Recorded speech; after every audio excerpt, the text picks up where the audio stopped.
All right, everybody, and welcome to the Outcast with Buzz and Juice. I am your man, Buzz. To my left is my man, Juice. Juice, the Juice Man. Juice Man in the building.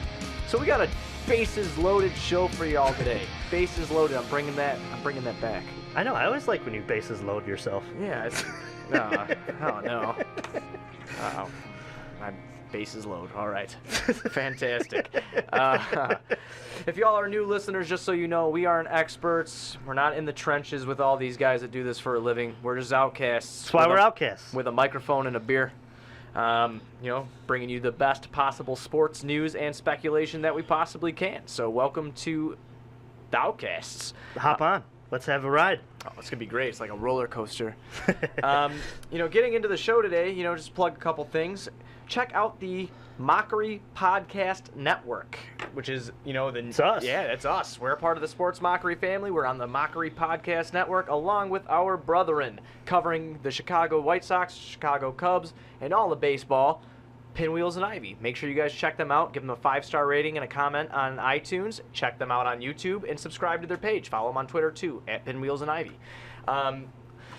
This is a brand new thing that we've been starting up. We just started up, and we were lucky enough to sign on to it.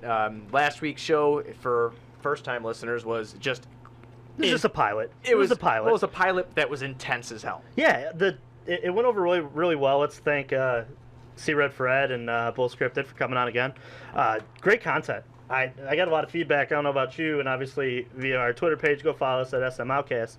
A lot of guys coming back at us saying, hey, they really enjoyed them arguing, especially about Mo Bamba, which was a lot of fun for us. That was my favorite part of the whole thing. I listened to it a couple times because obviously we like to critique ourselves here over at the Outcast. We like to try to get better that way, because when we get better content. You guys, as the listener, are more enjoyed. I just like to listen to myself because I feel like a MF and the superstar. I'm just kidding. I'm kidding. But yeah, thanks guys for coming on. Thanks for interacting with us on Twitter. We started doing some polls on Twitter as well. Those are fun. I like polls. Yeah, so be on the lookout. Make sure you follow us at SM Outcast, because on Thursday, tomorrow, because we are recording on a Wednesday, will be the Bulls draft party, because the Bulls will be picking at 7 and 22, maybe. We don't know. We're going to talk about that in a minute. We'll see. Did you see what I was repping today, though, man? I know you got the Lowry. I got the Lowry, last year's number 7 pick. I'm repping that today, so I'm very excited. Tomorrow I'll be repping another number 7 interesting. pick. See, I'm ready. Are you ready? That's gonna be great. No, we're going to be at Joe's on Wheat Street. Come on up. We'll be handing out some stickers of the old logo. Obviously, we changed it, and we've had these stickers made up for a little while. So hand them out to you guys. You guys get some stickers. If you want 4 or 5, hey, I'll give you 4 or 5. I really don't care. Come and meet us, take a picture, man. Drink a beer. We're going to be doing some filming stuff, too. So you guys can react to the pick at 7 if they pick it. I mean, they may be trading up, trading down. Who knows? You can react to what the Bulls do tomorrow night. We'll be there with Bull Scripted as well. Keith will be there. Goose. So he'll be out there with us. So will some of the guys from... Sports Mockery. Emmett might be up there. He's a writer for Sports Mockery alongside me. He covers the White Sox. He might be up there. And then we're going to have Mikey from... not Cousin Mikey. From Family Divided. I believe he's going to be up there. So it'll be a lot of fun. So you guys can come by and take a picture or be in a video. Get a chance to meet us, get some stickers, ask us some questions, and we'll all be at the Bulls' mercy once they pick at 7. It's either going to be fantastic or Juice is carrying me out of there swinging at somebody, guaranteed. If they take Trae Young, either way, it'll be 1,000% entertaining. Absolutely, it always is. One more thing I wanted to bring up before we hop into the show. Congratulations to the Sin City Mockery, Sin City Mockery is the Las Vegas division of Sports Mockery. Yeah. They just landed UFC credentials, so they get to bring you guys way better content. If you're into the UFC, MMA, if you're into that stuff, guys, go to Sin City Mockery. Go to Sports Mockery, click on the little tab that says Chicago. You can go right to Las Vegas. You guys got to check that out. Follow them at Sin City SM on Twitter, and you can also like them on Facebook. So if you're a huge fight fan, UFC, MMA, go give those guys a follow. They will be able to bring you excellent content because they will now be in the trenches. Yeah, it's going to be sweet. I know, I already had a couple friends reach out and say, hey, these guys really getting credentials. Yeah, they are. It's going to be freaking amazing. That's going to be amazing. They're going to be able to give us some insider information. Hopefully we can have a couple of those guys on the show for, the big fights. I'd love that because I'm a huge MMA guy. I'm a huge pro wrestling guy. these are my hobbies. Combat sports. He's all about it. I'm all about it. And even though my dad says that pro wrestling isn't combat, he says it's ballet or something. I hate you. But hey, we're gonna jump right into here. So we got a, like you said, bases loaded show. We're gonna start our first first real segment, like actually getting into it. So this segment's gonna be called "Let's Crack One Open." We're going to buy a beer, Chicagoland beer, each week. We'll drink it throughout the show. We have some behind us as well. We're going to score it 1 to 10, and then we'll make a log or something. That way that these guys I can start logging it. That way these guys, if they want some, you want to reach out to us on the SM Outcast page, give you a beer recommendation, we can. So yeah, so we're going to crack this one open. This is Revolution's Freedom of Speech. It's a peach kettle sour made with Greek yogurt, peach concentrate, Saison yeast strain. And, yeah, it's supposed to balance the lactose is supposed to, in the Greek yogurt, is supposed to balance the sugars. That way it's more tart. Oh, fantastic. So, you know me, my favorite kind of beer is a sour, so. Yeah, right. so let's try this one out. Cheers, brother. Let's do it. Cheers, brother. There we go. God damn. That's good. That's good. That's good. If you guys are a fan of kettle sours, that's a real smooth one. I like the peach at the end of it, and it's got some nice tart to it. Yeah, not a bad aftertaste with the tart either. What are you going to score that one? I'm going to give this a 7, 7.5. It's not my favorite sour I've had. 7.5? Yeah, I'm going to give it a 7.5. It's not my favorite sour I ever had, but I would buy that. You know, this one seems like the perfect one for a summer day. We're outside playing bags, maybe, 35th and Shields. Oh, maybe. Maybe in the parking lot grilling. Hell yeah. Or maybe, over at the South lot before a Bears game. I'm going to give this one a 7.2. Oh. I really like it for sour-wise, nice and low. And actually, I don't think it's enough tart for me and you because we like them super tart. But it's easy drinkable. I could see myself outside in 90-degree weather pounding this. Oh, absolutely. So, yeah. I like that one. I'll give that a 7.5 for sure. So 7.3, 7.5. There we go. We're gonna log that, and then we'll put them up somewhere. Maybe on the Outcast page we'll put a link to a spreadsheet or something. We'll figure something out. You can always make those in like the little Google Yeah. thing. Fantastic. So, all right, so after Let's Crack One Open here, we're gonna jump right into the Chicago Bulls, and very excited just to even get into this. We're gonna make our final locks. Yeah. Right here, right now, even though it's hard to call. So is this like when you sent? Obviously, Buzz sent the outline over to me this week. I was pretty busy with work. Obviously, with us being at Joe's on Wheat Street on Thursday, kind of had to make sure I got some stuff done before. Was this based on who we think's going to be there, or is this just wants and needs? This is purely based on who I think they're going to take at 7. Like, who I think is going to be in, like, not, I'm going to throw away all the rumors and all that crap. Sure. Well, I mean, not all the rumors, but you know what I mean. Right. I'm going to throw all that away, and I'm going to choose the player that I think they're going to take, and I'm going to tell you why I think they're going to take that player. Okay. All right. You can go first. Jump right in. All right, I'm going to jump right in. At number 7, or, hey, even if they trade up, this is the player they're walking away with. I am about 99.9999% sure that tomorrow night, at Joe's on Weed Street, me and Juice are going to watch Michael Porter Jr.'s name get called, and he's going to be a Chicago Bull. See, and I knew that you were going to kind of say that. I too, MPJ is number 1 on my draft board.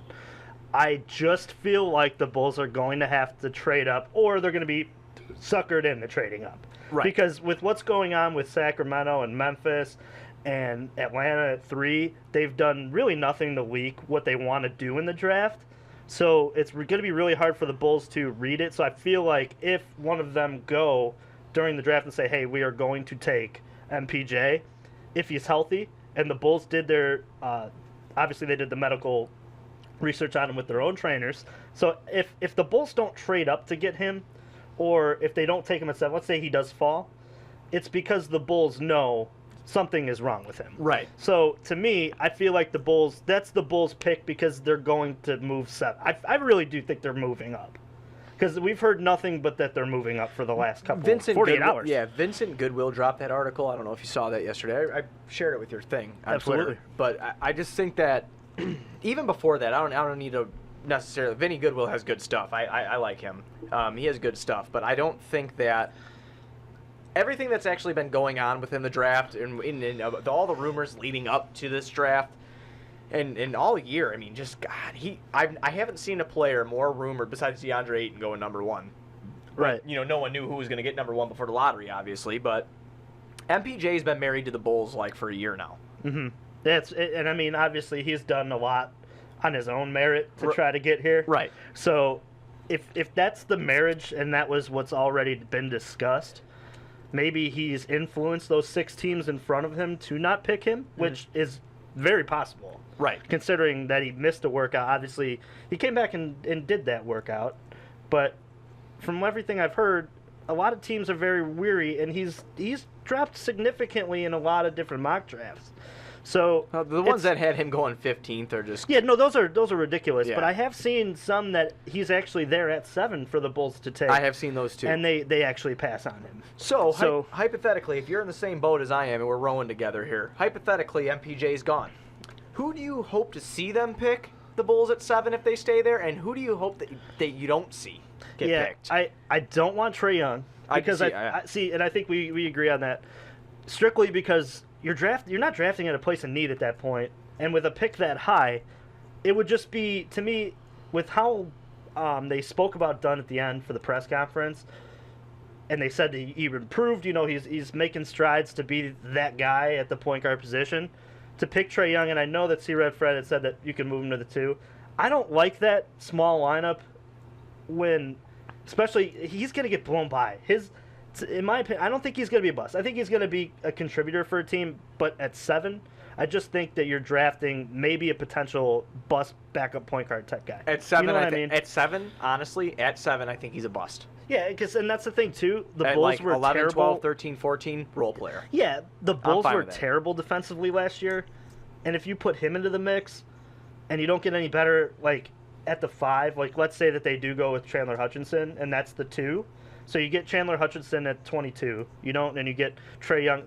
To me, that defense is far worse than it was last year because, then you're rolling with Rolo probably as your starting center, and you didn't shore up anything regarding the 5 position, and you addressed a position that wasn't even a need.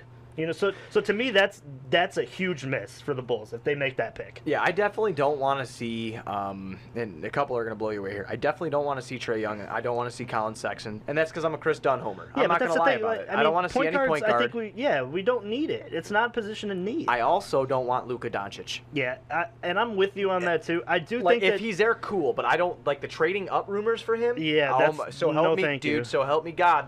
That's going to piss me off. Unless they're trading, if they're trading up to 4, they're probably taking like a Triple J, right? Don't you think? Like, man, that's the pick that they're gonna make. If don't you think? Like, I would, because in my opinion, what they're going to do is hope that MPJ falls, right? Which is a possibility. And if they want to take 22 with a package to get another guy at 4. You can't pass on Triple J, well, can see, you? that's the Memphis. Unless you truly think that, like, MPJ is 1,000% healthy and everything's good. And you trade up for him. Right. Like, but that's the Memphis rumor that we talked about last week, dude. I just think that is all BS. I do. like, the Hawks... Because what are we going to give? No, real honestly. But see, that's the other thing, too, that kind of, like, gets the whole thing. Who's got the second pick? Sacramento. To me, if there's anybody in this draft who could be, holding the cards you could take and beat at the poker table, it's Vlade Divac and that crew, because they have always screwed it up. They're just known to screw it up. So if you really wanted to get like an impact guy and get your guy, you already know that Ayton's gone. He's going to the Suns at 1. You get to pick from the second best of the crop, and I like Ayton. I think he's going to end up being the stud out of this draft. But there's 3 or 4 guys that are on this list that you could make the argument that they could be the best player in the draft at the end of the day. Bagley, Triple J. I mean, even Luka. You can make an argument for it. Do I think that's going to happen? No, I don't. But I could see a team calling up Sacramento and really throwing a wrench in this whole thing, because they're notoriously bad at being bad when it comes to their assets in the draft. And I mean, this is the other thing we haven't talked about as well either. These guys all have their own preference where they want to play. You see, Mo Bamba doesn't want to play in Memphis. Like, yeah, that was hilarious. Like, don't take me. I was like, what? Right, like these guys are all working like the lines and working out for who they want to work out with. To me, the only pick I see Sacramento having there is Bagley, because he's the only one who's really openly said go ahead, take me. Also, I just like, again, when it comes to position and need kind of thing, like Bogdanovich last year played great for them as a rookie. They have Buddy Hield. They have De'Aaron Fox. You know, adding a nice big in there in that mix would be good for them because obviously Scale Labissiere has his troubles. Willie Cauley-Stein has his troubles. They've had growing pains, and Bagley is an offensive beast, no doubt about it. But it's so, oh, man, it's just so crazy. Tomorrow, I don't know where they're going to go. I think tomorrow is going to be something else. I think we're going to have a good time. Well, not just a good time. Obviously, we'll have a good time with all our viewers. No, the draft is going to make me have a good time. I really think that... Or throw up. I think that we're going to get, like, grenades everywhere. You know, things out of nowhere. Because there's a lot of teams that are lower in this draft that have the assets to trade up if they really believe in one of these big, top 10 prospects. So that only opens it up, and there's teams at the top like Memphis, like Sacramento, like Atlanta, that, I mean, they could move some contracts and kind of play it that, hey, we're going to be bad for a little bit. Maybe we should get these off the books. Let's unload these before like a big 2020 free agency type. Yeah, right. Or, I get it. Like, I'll tell you something right now. I'll give you the 22nd Rolo, Bobby Porter, whoever. Just not my core of Dunn, Levine, and Lowry. You can have everybody else. I don't care, honestly. I really don't. If I can get to 4 and have 2 picks in the lottery, that's franchise changing. Sign me up. Yeah, I'll even mortgage. If I get to 13 or 14, what about Robert Williams? People don't talk about him anymore. Well, what if Kevin Knox starts to fall as well too? I mean, there's rumors. See, this like is what's so JJJ fun about and it. A Kevin Knox. Oh. This is what's so fun about it because I'm getting excited over there's here. Like 7 spots, and there's like maybe 11 players that you could realistically see at those 7 spots. Right. And it's going to be interesting to see. Obviously, looking at the teams that we have now, you speculate what they need, who they should draft. But, I mean, there's financials that go into this. There's obviously positions that maybe this GM doesn't believe in this draft as much as maybe the next one does and wants to trade out of it, maybe to acquire some assets for maybe the future years. But to me, there's just so many factors in that's going to make tomorrow night a lot of fun. And that's why all you guys need to come out, see us, Joe's on Weed Street, get a picture with us, have a good time, and we'll watch this all unfold because it's going to be crazy tomorrow. I got a feeling it's going to be one of those. I mean, we already saw salary dumps around the NBA today with Dwight Howard. I mean, we're trying to... Thank God we didn't sign him. Right. Oh. But it's going to be fun. I think MPJ is the pick. A realistic expectation for me is probably like Wendell Carter. I think, I wouldn't be mad about it. I'd clap for the pick, but to me, as good as Wendell Carter is, if MPJ doesn't fall, I'm going to be very upset when it comes to if he's a superstar, because the Bulls had every opportunity to suck last year, and they put themselves in this spot. Right. Well, what I kind of think is funny about the whole thing, too, and leads me to believe it, after watching the end of the year presser with John Paxson, is like, Wendell Carter Jr., I like Wendell Carter Jr. I would not be mad if he was on the Bulls whatsoever, so I don't want anybody to misunderstand that. But Paxson said that he wants high-potential players. He wants a superstar. So does that lead you to believe when it comes to the safe pick, right? So, like, when it comes to your safe pick, like your Mikal Bridges, who you know basically what you're going to get, your safe pick with your Wendell Carter Jr., because you know he's going to be good. He's going to be a good player. Do you want to take that swing? You want to swing and, like, try to get that guy? And I was thinking about this on the ride over here. I would rather Paxton take a swing this year. So would I. With Michael Porter Jr., with his back. I obviously don't have the medicals. That's why we're outcasts. Take a swing at Michael Porter Jr. If it doesn't work out, he tried, man. Like, that kid was every bit going to be a superstar. If his back doesn't hold up, it's not because he wasn't a good player. It's because he had health problems. And I know that at 7 we should get somebody who's going to be a contributor for the next couple of years, but how many times have we watched at 7 we take the safe pick and it ends up being a guy that's just okay and we're just good enough to lose to, in the Eastern Conference Finals or in the, or to be an 8 seed or to be just middle of the pack. Like, you got to take big swings to win rings. You know what I mean? I think that last year, and I will say it, like, a lot of people were mad about the Lowry marketing pick. I was happy about it, but did I think Lowry was going to come out and be all rookie NBA first team and be a dominant like, or not. I mean, yeah, kind of dominant. Right. And as we see him now, he's putting some weight on. Some muscle he might be the guy, but I mean, that was kind of like a safe pick that paid off. I think you lucked out. I think that was good. Well, now take the swing. Take the swing on somebody now. Right. Do it now. See right, what happens. Because and that's the thing too. The Bulls are 1,000% in the right spot to take a swing because all these contracts are on the low end because they're rookie contracts. In 2 years, if Michael Porter Jr. doesn't work out, the 2020 class is loaded. You can maybe just throw some money at somebody to fix a problem that you screwed up with for the 2 years that he was hurt. So it's here nor there. Obviously, after 2 years, you could always decline a player option. It won't get to that, but right. you can or you trade the contract away. Take a swing. I'm even okay with them trading up and getting MPJ. Like I'd be okay. Obviously, I wouldn't try to give up too much. I don't want to give up any future first-round picks. Right. At that point, I don't either. If 22 and like maybe a Portis gets it done for me to trade up, and then maybe if I have to include 7, then I do it if I know that his back's okay. But like that's the thing too. I would rather them take that swing at that kid than to fall flat on their face and get like a Trae Young. You know what I mean? Because they played the draft too safe, and all the potential that they wanted before that, the guys on their draft board were picked before they were even there. Right. I just, like I said, if we do take a swing and we walk away with a JJJ or an MPJ or both. Could you imagine if they end up with both? No. That's 2K stuff, man. That'd be cool. And that's the thing, too. They have enough assets to maybe do it. If somebody truly believes in somebody's sitting at the poker table like a Vlade Divac, who's I'd be willing clueless. to mortgage my future like Brooklyn did for Paul Pierce and Kevin Garnett if I can be guaranteed to land JJJ and MPJ. Yeah. It ain't going to happen, but that'd be something else. That'd be so many J's. That'd be something else. All right, man. Well, transitioning into a new segment. So you guys heard Let's Crack One Open last week, and then we just did the Let's Crack One Open to, pretty much introduce the show today. We've got a new segment coming along that we have done once before. We always get into our sports talk, so we forget to do segments sometimes. We just get so deep into things. We start talking about something. Obviously, it's a drinking podcast while we sit here, so we rant. Absolutely. But this is called I've Got 5 on it. Like the song. Like the 90s song. Oh, my God. So this week was Father's Day, this Sunday. So, hey, happy Father's Day to you, your first one. Thank you.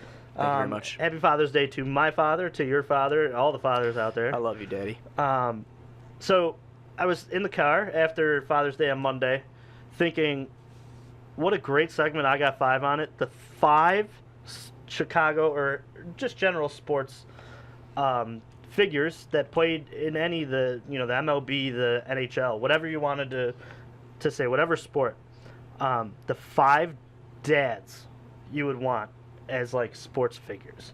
All right. So I'm going to let you lead off because you came with the segment. This is because to me, or do you want to go 1-1-1-1, or do you want to just we can go 1-1-1-1-1. I kind of like that. Okay, cool. Let's do it. So, my first one, Ryan Dempster, former Cub, closer, starter. I want Ryan to be my father. Ryan Dempster. I always liked Ryan Dempster, because if you're not watching this on iTunes or on YouTube right now. The glove thing. Yeah, the glove thing he did with his hands. I didn't even think of that. That was actually... That's why I thought you picked him. I thought he played with his hands well. I don't know. If you're a Cub fan, you know Ryan Dempster has one of the best Harry Carey impressions. So I would want my life narrated by my dad, Ryan Dempster, at that point. I think that'd be hysterical. Because if you ever YouTube Ryan Dempster, Harry Carey, it's amazing. It's funny. Every day I could wake up and go, hey, Daddy, give me the Harry. Oh, no, dude. But how funny would that be to, every day, Ryan Dempster, to do the Harry Carey impression, and then he could... Give me the Harry. That needs to be a damn T-shirt right now. It could. Give me the Harry. But go ahead on your first one. How do I follow that? You don't. All right. My first sports dad, I would choose Brian Urlacher. Interesting. Yeah. Growing up, man, obviously, I'm a huge Bears fan. I mean, both of us are. We know this, Brian Urlacher was just like that, that mean figure, who just seems like if I was getting picked on in school, he'd go whip that other kid's dad's ass. And the other thing with that too is now he's the hair restoration spokesman. So if you ever start to lose your hair, you got free product. Right. Hopefully, win-win. Hopefully that doesn't happen to me. I don't think it will. But yeah, I pick Urlacher just because I think Urlacher's got, he's just got like a funny wit about him. He's a smart dude, man. He was athletic as hell, so I would probably be athletic as hell, hopefully.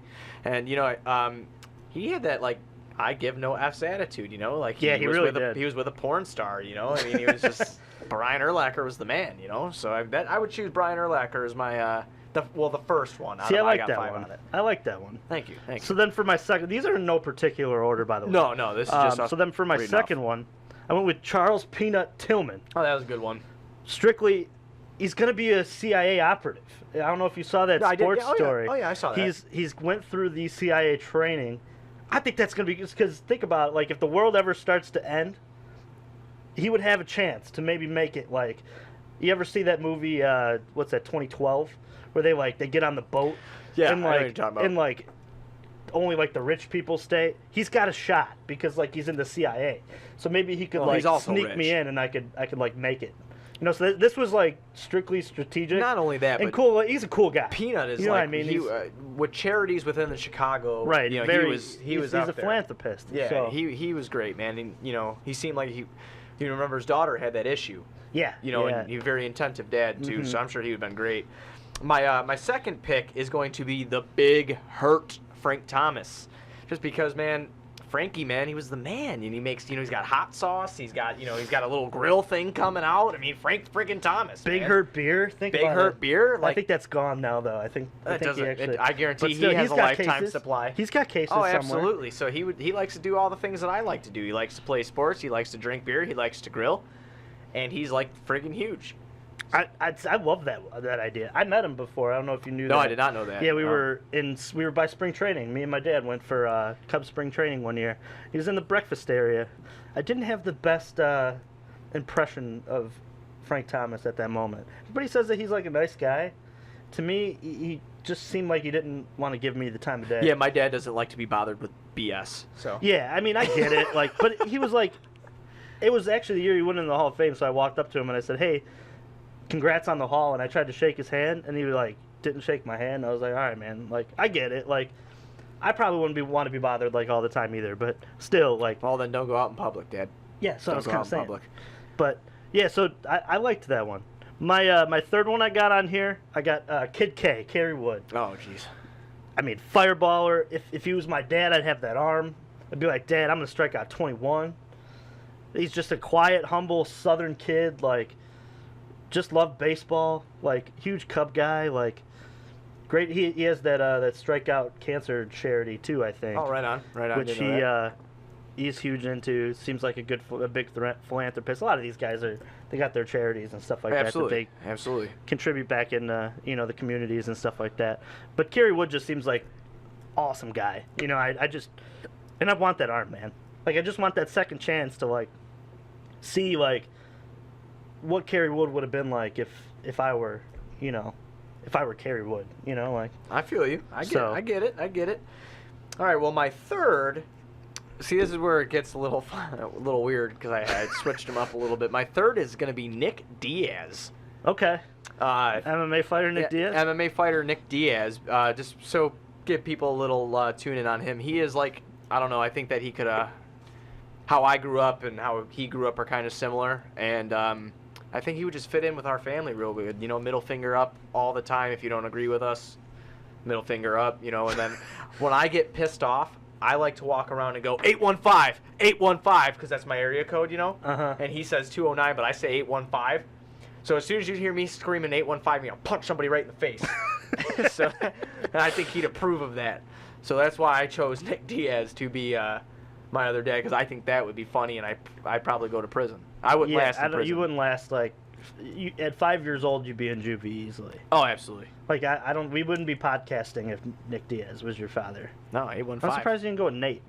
I like Nate too, but Nick was always my favorite. Okay. Yeah, That's fair. Nate would be my stupid uncle. I knew Nate was your. Okay, Now you're thinking on next level. Right, yeah, I'm getting next level Like with it. Nate would be like that guy when you turn like 15. He'd Yeah. like take you and bust you up. Hey like, man, you want that blunt, bro? Yeah, he would just bust you up. You know what I mean? So no, you're thinking next level on that. Oh yeah, absolutely. My fourth, again, these are in no particular order. Charles Barkley. No. The round mound to rebound.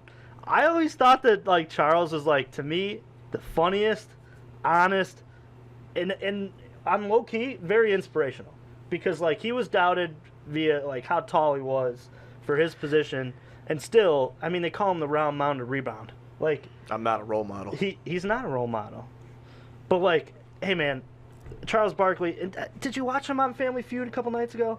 He was hysterical. No, I have. Like, I did not. him- I didn't even know he him- was on it. Yeah, the whole TNT crew was on Family Feud When? Monday night. Monday? Yeah, it was Ernie, Charles, Shaq, Kenny, and then somebody else some girl I never even saw before, reporter or something. No, okay. Yeah. That probably fills in for Ernie. But no, he's hysterical. And then I know that they're not really that big of friends anymore, but I've had access to Michael Jordan at that point. Right. You know, so I'd be That's able true. to hang out with MJ. That's true. Can you hit me with your Charles Barkley impression real quick no, for I everybody can't. to see? You No, can't do it, I right? just can't do it anymore. You just can't do it anymore? No, maybe we're gonna tease that one, and then maybe if the Twitter followers like get over a certain amount, we'll. Or I get you drunk enough? Yeah, All like right. I'll probably end up doing it tomorrow, like when they pick at 7. But yeah, All right. I got a pretty good Charles Barkley. Yeah, no, it's not a pretty good. He's being humble. It's a fantastic Charles Barkley. So who's your fourth? My fourth, and again, this is in no particular order. My fourth, I had to change it because I did all sports figures. Or this is your fifth. No, this is my your fourth. Okay. Yeah, this is my fourth. I still have one left after this one. My fourth is none other than the styling and profiling Ric Flair. Wow. See, Yeah. you might have won the whole thing with that. Oh yeah, dude. I'm telling you what. If I was a Flair, oh man, my hair would be nice and blonde or white, whatever the hell their hair color is. I'd be styling, profiling, jet riding or whatever, yeah, jet you might- flying, limousine riding. You might have like a Ryan Gosling thing going at that Woo! point too. You know what I mean? I'm saying? Like Yeah, dude. Oh, Ryan Gosling. I don't know who that is. that guy from like The Notebook or whatever. Oh The God. actor guy. That movie. He'd be a beautiful looking guy. That at movie that made me point, though. cry so bad. Yeah, it's I'm not a gonna lie to very you. sad movie. I cried like a bitch. I'm not It's gonna lie to you. sad, man. It is. I hated it. But no, it'd definitely be Ric Flair, man. You know, you've been around for cousin Mike. He's our security guard. He'll be with us tomorrow. He'll be with us tomorrow. You get to meet him if you're. But when me and cousin Mike start drinking and stuff like that, we'll throw cousin Danny in there too, man.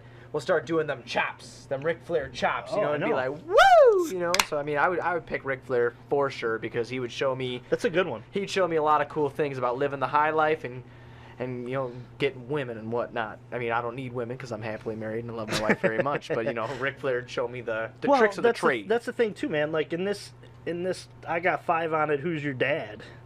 Like Who's your daddy? we need like the Who's Your Daddy and What Does He Do from what's the movie? The Arnold Schwarzenegger one, the Christmas one. Oh, Jingle All the Way. No, the Is it Kindergarten Cop. It's not a Kindergarten it's not, Cop. It's not a, yeah, it's Yeah, not you a said Christmas one. Christmas. My mistake. Yeah. Who's your daddy and what does he do? Who's your daddy and what does he do? Yeah, no, that's a good one. I didn't Yeah. even like. Yeah. But here I'm gonna go into my final one. I think I take the cake at this one. All right, give it. I don't like to like toot my own horn very often. I'm a humble guy, but I think I win. I got 5 on it this week with this one. Stacey King, Oh God. Bulls announcer, I like Stacey. former Bull, and these are strictly based on the Staceyisms. Think about sitting around at the dinner table, you know, nice like turkey dinner. You got corn, you got mashed potatoes. I'm gonna post this turkey to Facebook. No, think about it.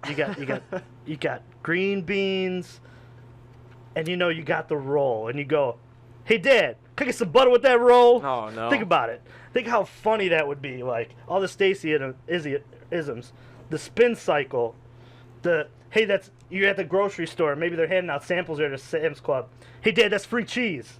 Think Oh, about my it. Think God. about all these like. Yeah, that'd be great. See, the Stacey-isms to me around the house would be hysterical to the point where like, I could make sure you know I could deal with my dad being Stacey King, because like I think that'd just be funny to throw off like all the isms in my. I wonder if he does it. Maybe we have Stacey King on one time. We'll ask him. I'm sure we can get a hold of him. He's very active on Twitter. Absolutely. Stacey, if you see this, come on, man. He wants you to be his dad. I know, and I thought I won with that one. But I got to see what you got. You might have. We'll let our fans vote on who won. But my last one is none other than the GOAT. The greatest player to ever play the game. And with that statement, you have lost. Kirk Heinrich. Kirk Heinrich would be an excellent father. You know why? Because he never backed down. He was very good. He was underappreciated, kicked ass, had a good career. Kirk Heinrich would have been a great dad. He would have taught me the fundamentals of the game. He would have taught me defense. And then when that punk-ass Rajon Rondo tried to punk him, who ran? Who ran, Kyle? Who ran, Juice Man? Rondo ran. Rondo ran. He didn't want no piece of Kirk. So, let me get this straight. Yeah. I do. Kirk Heinrich hang on. is your last pick on here. Absolutely. This is the one that you think takes you to the top? I thought Ric Flair took me to the top. You should have saved Ric Flair for the end. I think that Kirk Heinrich brought me into another universe. Not even a galaxy, another universe that has never been discovered before. Yeah, I just... My blood is boiling while I'm even thinking about the fact that my best friend's dad would be Kirk Heinrich. That'd be sweet. No. I don't care. I would know how to shoot the three. All day. Kirk Heinrich for sure. I do think that MJ's the GOAT, but it is always fun to say that Kirk Heinrich is the GOAT because it pisses people off, and I live for that. Viewers, tweet back and just tell him to get a brain. Please. I don't need a brain. Kirk Heinrich's the man. No, but that was fun. It was a good first. I got 5 on it. Obviously, we did this for Father's Day. Right, and this is something cool too because this introduces a new segment. Another new segment. segment. So with that being said, guys, we want to start doing this thing where maybe we do like monthly giveaways. If that's something that you're interested in, let us know. So this everybody segment, likes free stuff. Yeah, everybody likes free stuff. So if you're interested in that, let us know, and then we can always come up with ideas together. Us Outcasts can come up with good ideas, So let's figure it out. But we're going to call this segment Read Between the Tweets. Ooh, like between the sheets? Exactly. Or between the lines, because we're reading. Okay. All right. Well, if Kirk Heinrich's your dad, you definitely can't read. Yeah, but I can get between the sheets because ladies love them. Right there. Yeah, but you saved it there. I did. Thank you.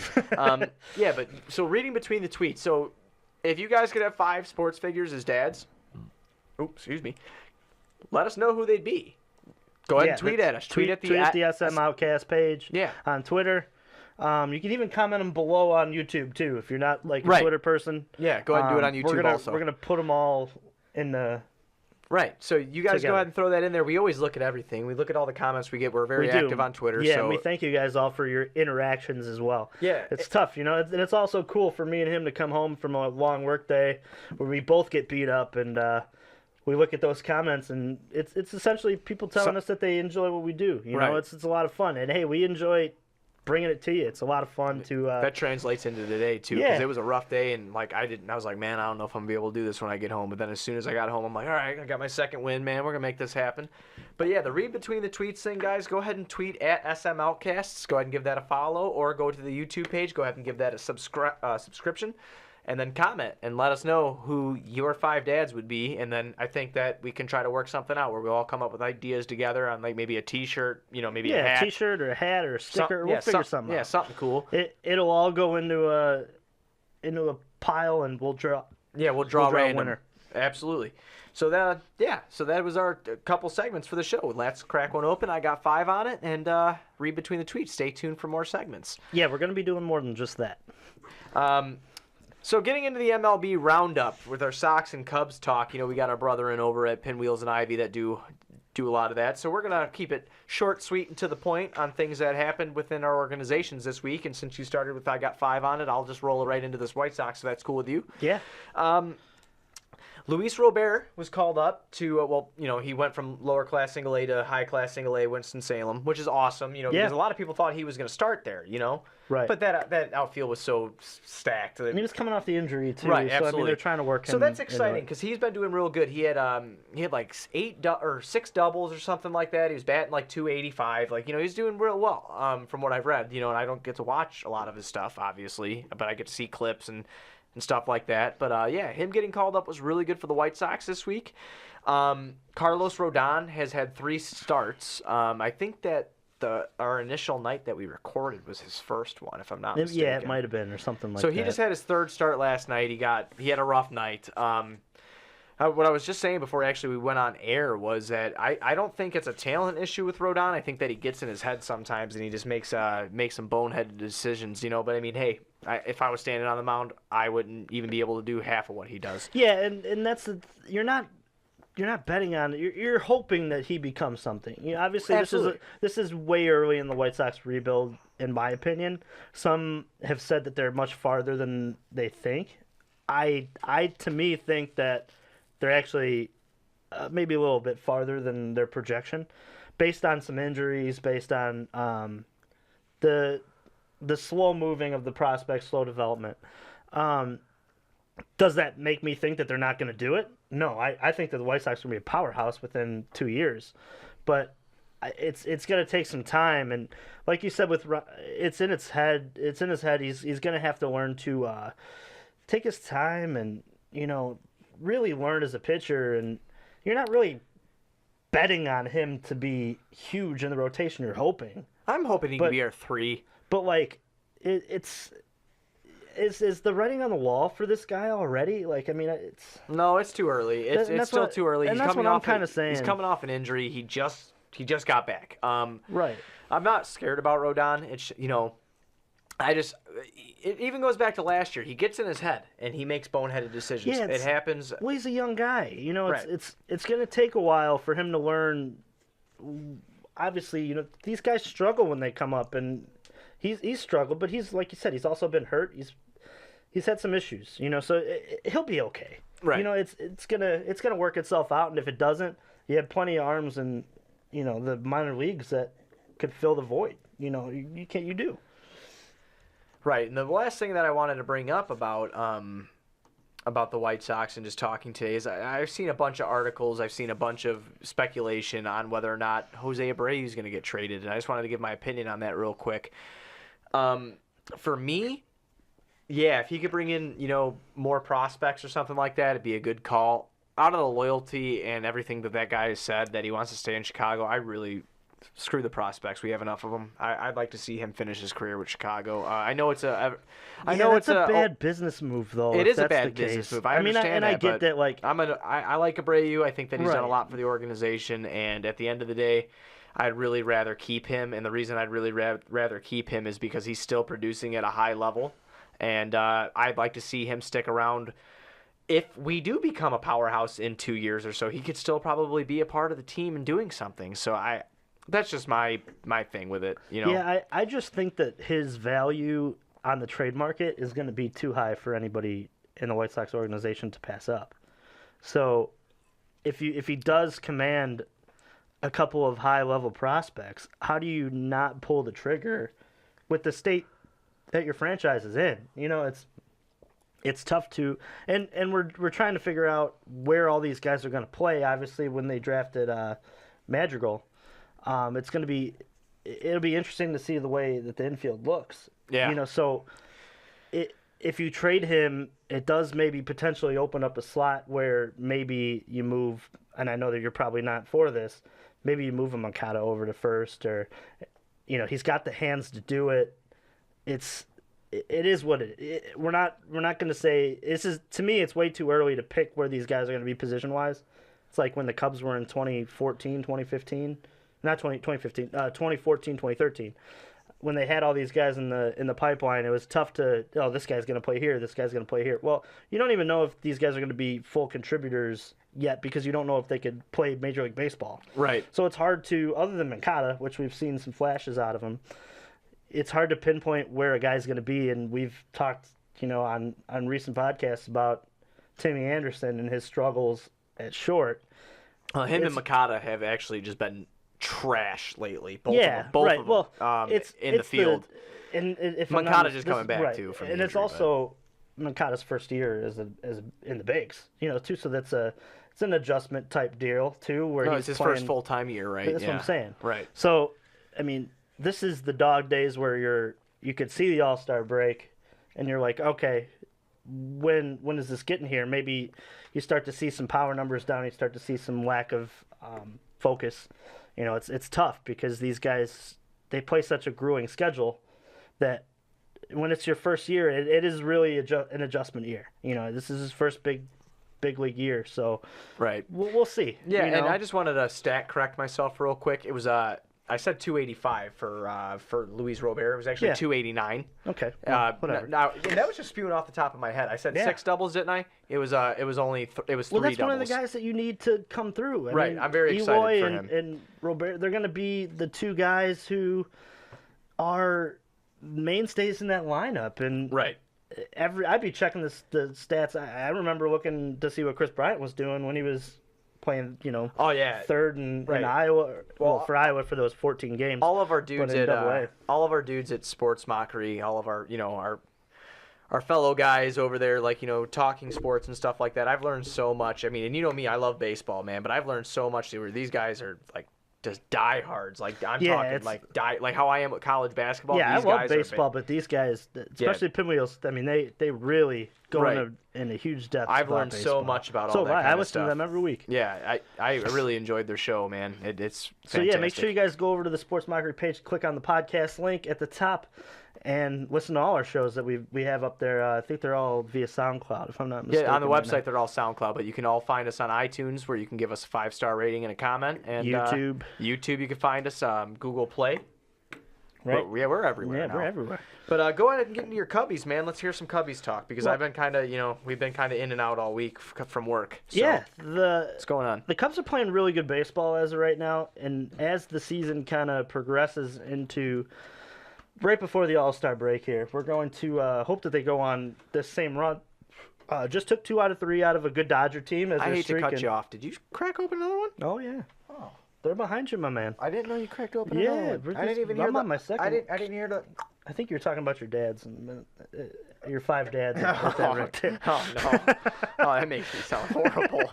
Go ahead, go on. It's some kind of new age living with 5 dads. But they're streaking here. They just beat 2 out of 3. They really should have swept the Dodgers. They blew one strictly on there we go. On Justin Wilson.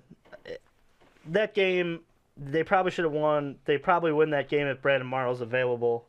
Obviously, with him with the back issue, there's a few things that I had written down based on what I'm seeing from the Cubs lately, and it's this fear that I think that maybe these injuries are based on how much the bullpen has started to pitch in this first kind of half of the season. I really worry based on all these innings that these guys are being thrown in the gauntlet for. I mean, obviously, every 5th day, Tyler Chatwood can't get past 4. So it's really tough because every 5th day you're taxing the bullpen. They've had a lot of rainouts, so they've had to play some double headers. Most in the league, actually, it's the most rainouts since 1989. Oh, wow. If I'm not mistaken for the Cubs. So it's been a rocky schedule, and they've still kind of kept pace with Milwaukee. So they have this problem now with the way that, and the guys at Pinwheels already kind of alluded to it in their last episode, about Mike Montgomery and how great he's been since he's been spot starting for Yu Darvish. He had a simulated game this morning, so he's gonna on Monday go and do a. It was a minor league stint. Yeah, but he only needs one of them. A rehab start. So he only needs one of them from what he said, and then he'll be back hopefully in the rotation. And now the Cubs are gonna have to make a decision. Do you take the Tyler Chatwood, who struggles with the walks, and throw him in the bullpen, which to me, you can't do that. You can't have him coming into the games and walking people and giving up runs because he's putting people on base. Then it's, expecting after 2 batters that somebody bails him out. Or do you spin Monty back into the bullpen with this incredible run he's on? It's going to be tough, and I think the Cubs are going to have to get creative. They might go 6-man rotation. It wouldn't surprise me. But I think that's something that, and I think there's only one guy in the rotation who would be opposed to that, and it's John Lester, who likes to pitch every 5th day. But I wonder what they're going to do with that, and if it were me, I would almost beg John Lester to go 6-man rotation. I know he's been great. He's been the anchor this whole season. But to me, you can't not use Monty with the way he's pitching. He's been unbelievable. He's given up only 1 run in all of his starts that he has since. Yeah, he's been on an incredible run. So. But that's Theo and the boys are. It's also a good problem to have. They would rather have capable guys that are able to go out there and pitch every 5th day than, obviously Tyler hasn't been up to his contract yet, as he walks way too many people, but he's gonna work it out. Hopefully, they got Monty, he's like we said, he's streaking. I just think that at the end of the day, the unfortunate part of it is Monty's probably gonna have to go back to the bullpen because they need another lefty out there anyway. I know that Rosario has really come in and done some good things, but they really like Monty in that bullpen, and it's tough. What do you do with Chatwood? That's the $1 million question. I'll be interested to see what they switch out, or who goes to the bullpen, or what they do regarding if they go to a 6-man rotation. The interesting thing that I did read is that they do piggyback starts. Maybe start Chatwood and then go to Monty in the middle innings. But to me, that kind of kills the guy out of your bullpen anyway. You might as well just go 6-man rotation, because those days and day after, day before, you're limited bullpen-wise because you can't pitch Monty if he's going to go 4 the next day. Right. Yeah. So I don't like that idea. They're going to have to. It'll be interesting to see what Joe does, because at the end of the day, that'll be his choice, and I don't know what I would do. Because you've paid Tyler enough to be a starter, and obviously we saw with Jason Hayward, he plays right in the man, and obviously he's streaking out. But Jason Hayward played right when he was terrible for however long, just because obviously he's picking up the ball for a contract. I wonder what they'll do with Tyler, and because to me they can't put him in the bullpen. But and then that kind of bled into my Carl Edwards on the DL, Brandon Morrow with the back. These starters need to go deeper into games. I know that we've talked about, like, in the playoffs that it shrinks the bullpen, or it expands the bullpens, and obviously these managers don't like to have the starters see the 3rd time around in the order. But if we get to September and it keeps on this pace, I wonder what the bullpen looks like. They are pitching way too much.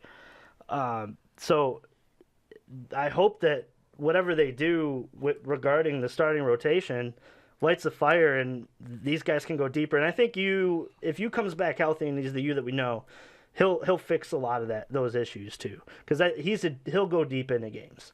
So, but yeah, and that was pretty much it for Cubs talk. Because other than that, we're kind of just dog days until, and they're streaking, man. They're playing great baseball. Today was good to see them take that rubber match against the Dodgers, especially a good Dodger team. Yeah, I'm glad you guys had a fun day, because we got killed 12-0. So yeah, and a Ronaldo Lopez start, so that's very upsetting. But I didn't want to bring it up, but I had to. You don't seem so sad. Nah, man, I hate when Ronaldo gets beat up, because I like Ronaldo. So he's had a couple rough. He had a couple, not in a row, but he's just had a couple rough outings this year. Right. Like, just rough, like where it doesn't look like him. And it's that happens but every with young pitchers. Every pitcher has that. Right, though. and especially young John pitchers. Lester, I remember, if it was in last year or the year before, when they won the World Series, right before the All-Star break against the Mets, he got lit up for like 11 runs in like 4 innings. And everybody was like, oh, John Lester's done, because I think he had given up like 7 runs the day before. And I remember them saying every pitcher goes through a little slump. Oh, yeah. So I wouldn't worry about him. He's been the base, the rock of your rotation. Oh, yeah. No, I'm not worried about him. It just sucks when it happens. I hate that. No, it's because you're expecting to see him throw another gem in a row, and then when you get the wrench in it, it's like, yeah, it's upsetting. Well, Cleveland's a good ball club, too, right? Though. Oh, yeah. Yeah, the record's deceiving. They're going to start They'll getting a lot better here soon. Yeah, absolutely. But getting into our last couple topics of the day here, and we're not going to be long on it because there's nothing really hot going on right now, but Chicago Bears talk. Chicago Bears talk. What do you think about the reports coming out that Mitch is, becoming the leader of the team? Do you think that's just, them trying to make him something that he's not, or do you think that that's actually the case for Mitch? I think that it just only bodes well for the Bears if he's the leader. They've invested so much into Mitch Trubisky based on trading up, giving him the reins, signing all these wide receivers, drafting wide receivers, drafting offensive linemen.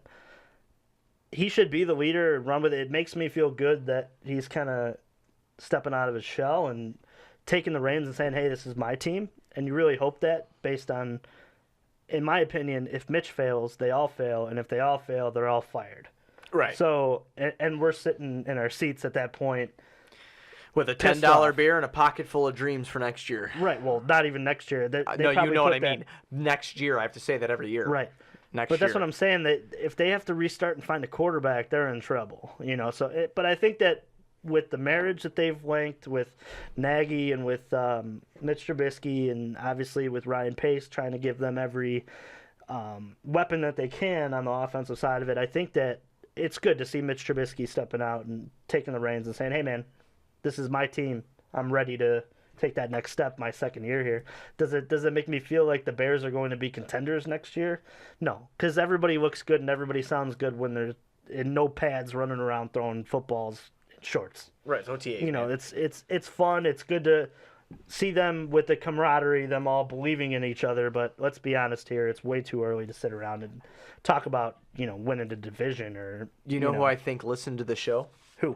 I think Kevin White listened to the show. Did he? Yes. Why is that? Do you remember a while back in another universe, I had a rant on Kevin White? Yeah, it was impressive. Where I got super pissed, and I'm like, listen, I get it. Hey, I'm a sports player. I can do whatever I want. I get paid millions of dollars. Blah, blah, blah, all that BS. He ignored. He actually didn't answer questions for the media one day, which is whatever. You got that right, bro. I get it. He's letting his play do the talking, which is nice. After those comments that he had before. Yeah. And he is impressing in OTAs. Now, am I super excited about it? No. Like we said, everybody looks good in shorts. Yeah, exactly. But am I happy to hear his name?